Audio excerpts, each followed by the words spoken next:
Joni D and Little Joan sitting in my lap, and this is a screenwriter's take on Late Night with the Devil, about a 70s talk show that gets completely destroyed by demonic forces. Smash like and subscribe. Thank you for smash liking and subscribing. Check out my books. The links are in the description.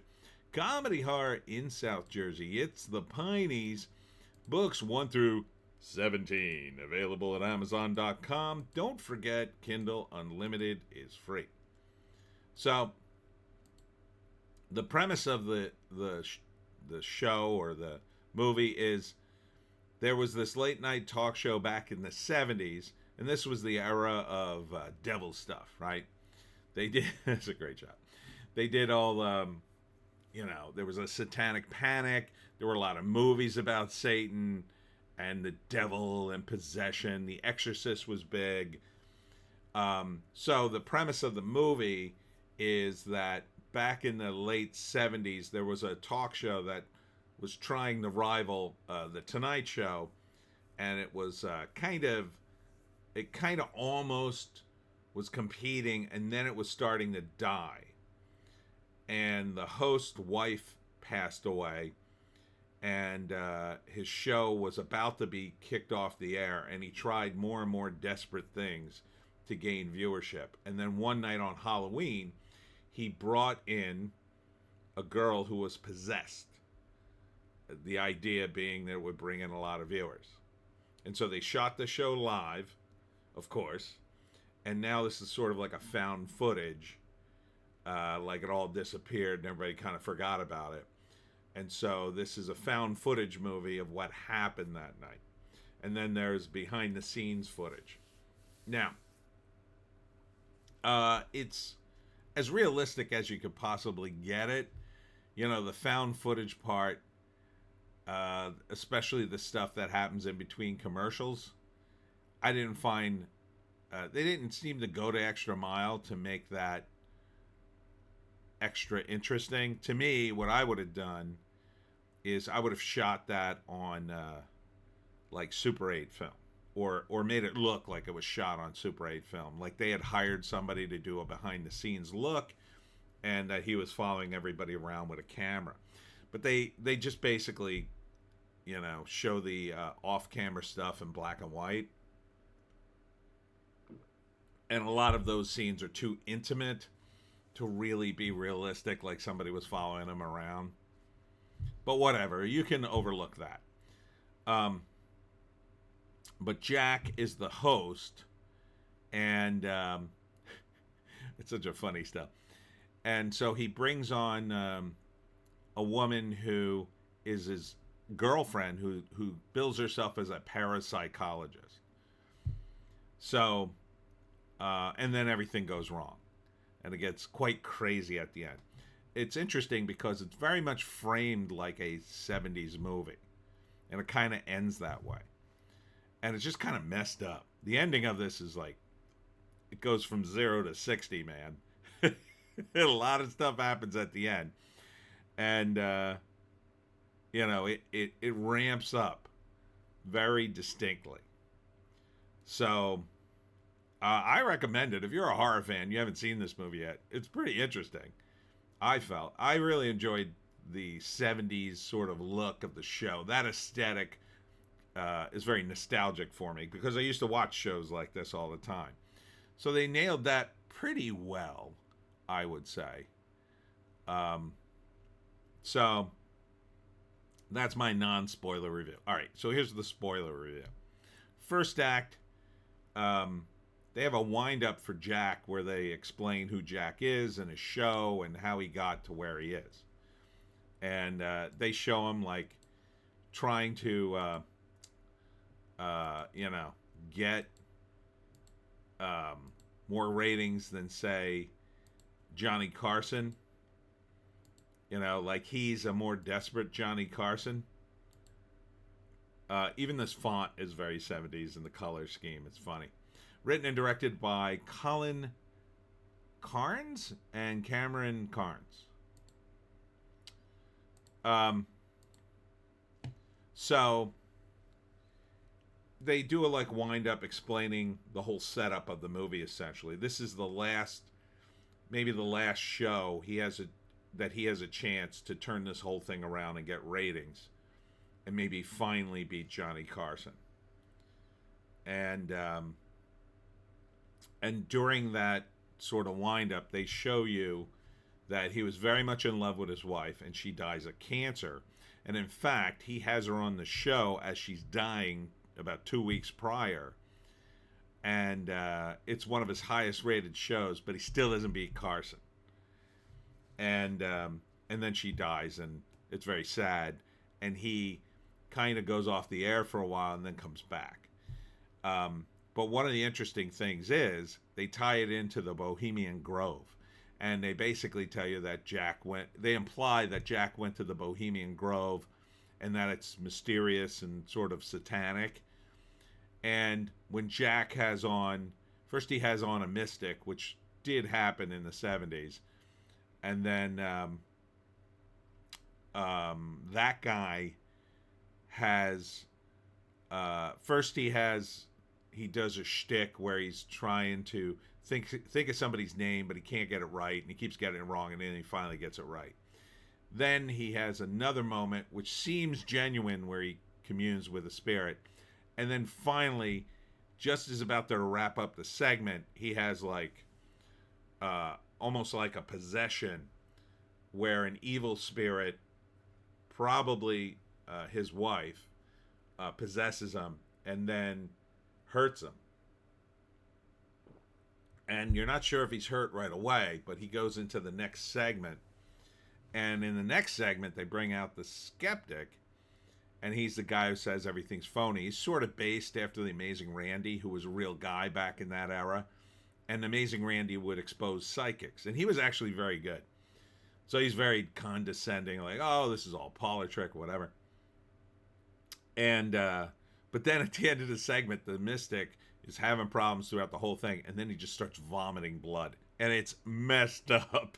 It's messed up. It's the first scene. I'm like, holy cow, that's crazy. I didn't think they would do something like that. And then they like cut away, and they take him to the hospital, where he later dies. He dies on the way to the hospital. So then the next segment after the skeptic, and at this point we're basically into the second act, is his new girlfriend, who's a parapsychologist, and her subject that she's written a book about named Lily. And Lily is the only survivor of a satanic cult where they all killed themselves during a fire. And it's not really, you're not really sure if she really is a survivor or she's just a demon in disguise.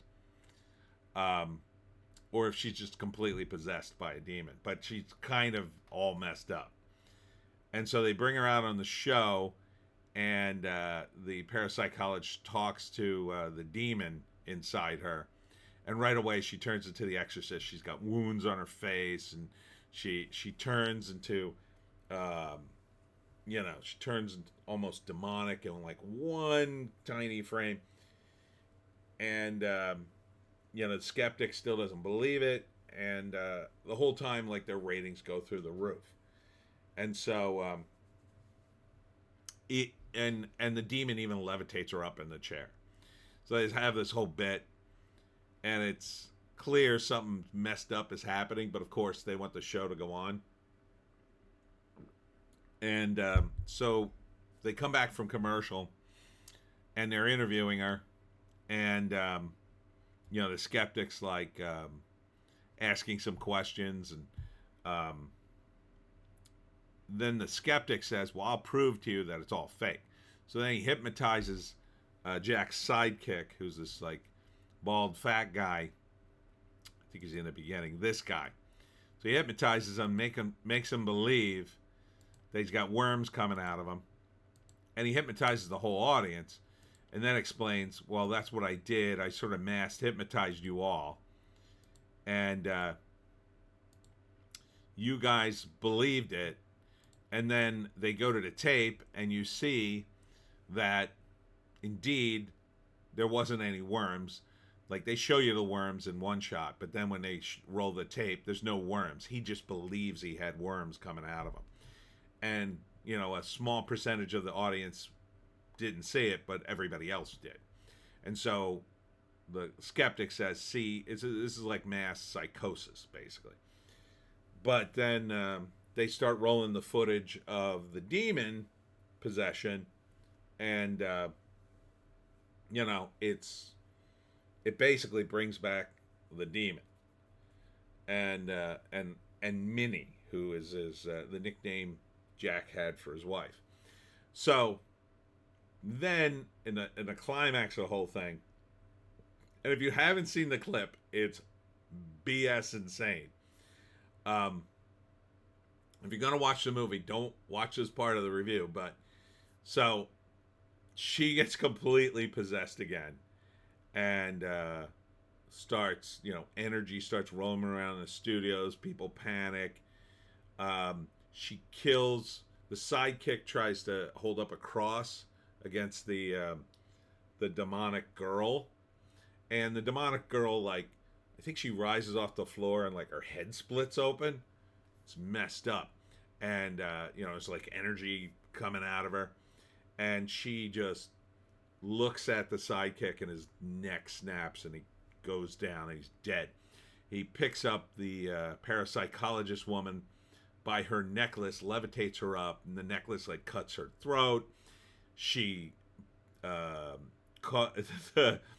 guy who's the skeptic offers to worship her, or worship the demon or whatever, and she just makes him burn, and he dies.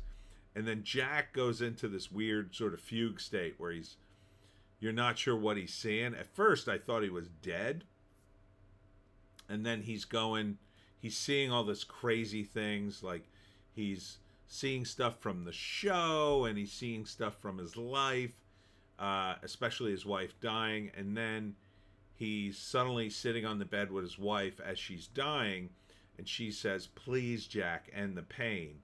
And so he picks up this dagger that was in the show, and it was, established earlier, and he stabs her, and then the dream ends, and he's killed the young girl. Everybody on his show is dead, and Jack's just standing there horrified, and everybody's run out of the studios, and the police are coming, and Jack is in a lot of trouble.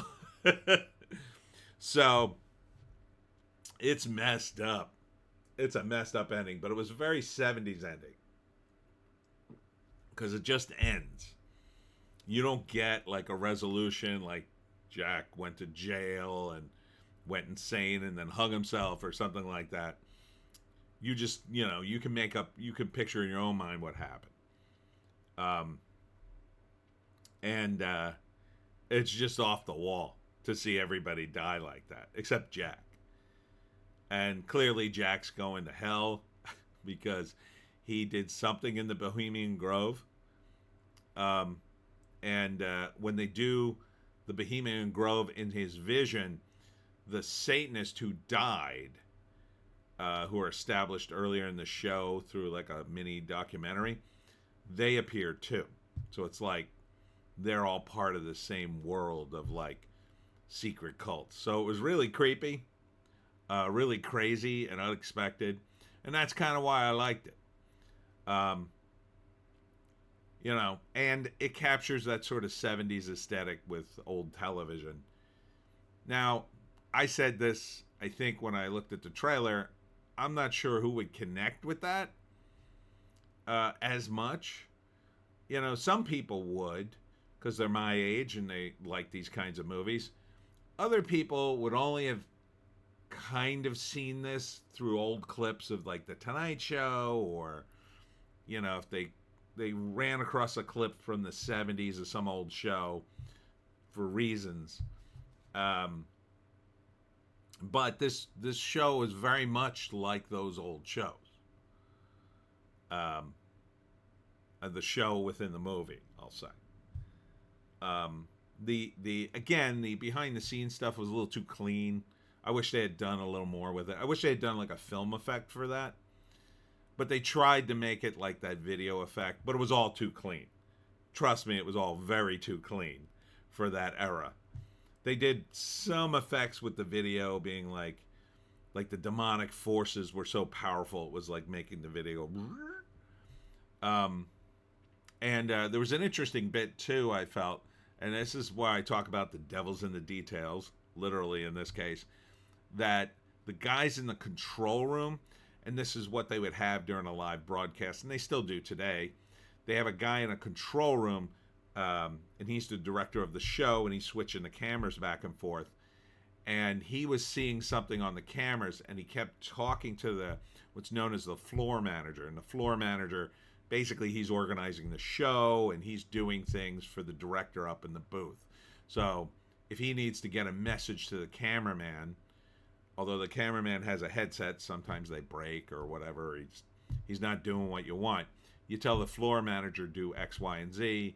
You have a cue card guy who may be holding up cue cards, and you have a guy that's on the floor of the show to do things on the fly. So he keeps telling him that he's seeing something on the camera throughout the movie, and the floor manager doesn't see it. It's only on, the video, and then later, during the final moments, some of the static you see in the static like a demon. So it's pretty sick. I mean, sick in the cool kind of horror movie way, not sick like, oh, this is unwatchable. It might be unwatchable for some people, though. So, crazy bonkers. And I heard a lot of good things about this in that respect, and I liked it. So if you're a horror fan, oh, you got to see this movie. You'll love it. If you're not a horror fan, you will freak the F out. I think. I watched it on, what did I watch it on? I want to say Amazon, but I'm not sure if it was Amazon or not. So I'm going to give it an upvote. Yeah. So I think I kind of gave it a lukewarm okay when I saw the trailer, but I actually really enjoyed it because I just kept going, oh my God. And that to me is a horror movie, right? Or like, holy crap, I didn't see that coming. Comedy and horror are very close. And good horror, like good comedy, you're just going to laugh sort of spontaneous. Good horror, I think, you're going to be like shocked, like spontaneously. And that's what happened for me for a lot of this movie. Anyhow, that's it for me, Tony D, and Little Joan in my lap. Thanks for tuning in. I'll be back with more videos. This week, it's going to be a very busy week for the Pineys. First up, on Wednesday, I'll be at the Cape May County Library at 6 p.m. for How to Get Published in South Jersey. On Thursday, I'll be on the American Werewolf podcast at 8 p.m. to talk about Gene Hackman movies. Friday and Saturday, I'll be down at One More Bar and Grill for Gator Weekend with copies of the Pineys. And then finally on Sunday, I'll be at Lines in the Pines. This is the big Piney Con that happens every year at Stockton College from 10 to 4. If you have any interest in the Pine Barrens, the folklore, any of the stuff I talk about all the time, you cannot miss this event. You absolutely cannot. So hope to see you there. We'll see you in the next one.